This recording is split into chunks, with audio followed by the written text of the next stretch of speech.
Hi, boys and girls. Welcome back to our Read Aloud today. So we are reading Sideways Stories from Wayside School. And yesterday we met our first student. Remember, Joe. Joe couldn't count. Well, he could count. He counted the wrong way, but he got the right answer. And then he woke up one morning and he could count. All right. So today we're going to read our next chapter, which is Sherry. Oh, there she is. Let me fix that. Sherry. So let's read about Sherry. Sherry had long eyelashes. She weighed only 49 pounds. She always wore a big red and blue overcoat with a hood. The overcoat weighed 35 pounds. The red part weighed 15 pounds. The blue part weighed 15 pounds, and the hood weighed 5 pounds. Her eyelashes weighed a pound and a half. She sat next to the window in Mrs. Jewell's class. She spent a lot of time just staring out the window. Mrs. Jewell didn't mind.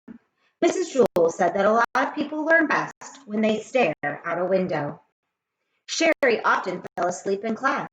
Mrs. Jewell didn't mind that either. She said that a lot of people do their best learning when they are asleep. Sherry spent all of her time either looking out the window or sleeping. Mrs. Jewell thought she was the best student in the class. One afternoon it was very hot. All of the windows were open, yet Sherry still wore her red and blue overcoat. The heat made her very tired. Mrs. Jewell was teaching arithmetic. Sherry pulled the hood up over her face, buried herself in the coat, and went to sleep. "Mrs. Jewell," said Kathy, "Sherry is asleep." "That's good," said Mrs. Jewell. "She must be learning something." And Mrs. Jewell continued with the lesson. Sherry began to snore.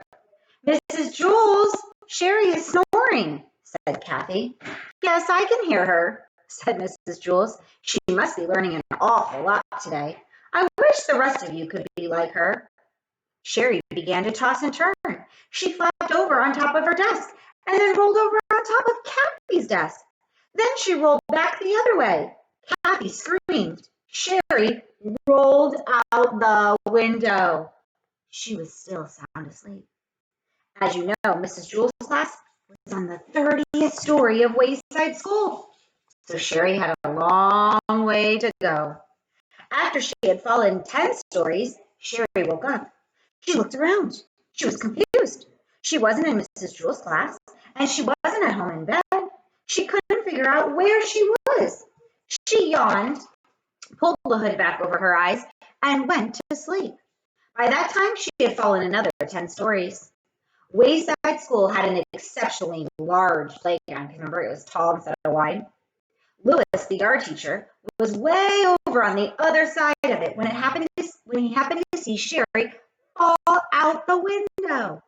He ducked under the volleyball net, hurtled past the kickball field, hopped over the hopscotch courts, climbed through the monkey bars, sped across the grass, and caught Sherry just before she hit the ground. The people in Mrs. Jewell's class all cheered. Sherry woke up in Lewis's arms. "Darn it, Lewis," she said. "What'd you go and wake me up for?" "Well, I'm sorry, Sherry," said Lewis. I'm sorry," Sherry repeated. "Is that all you can say? I was having a wonderful dream until you woke me up. You're always bothering me, Lewis. I can't stand it." She laughed and hugged him around the neck.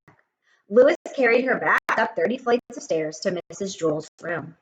That evening, when Sherry went to bed, she was unable to fall asleep. She just wasn't tired. And that is Sherry. Tomorrow we'll be reading about Todd. See you tomorrow.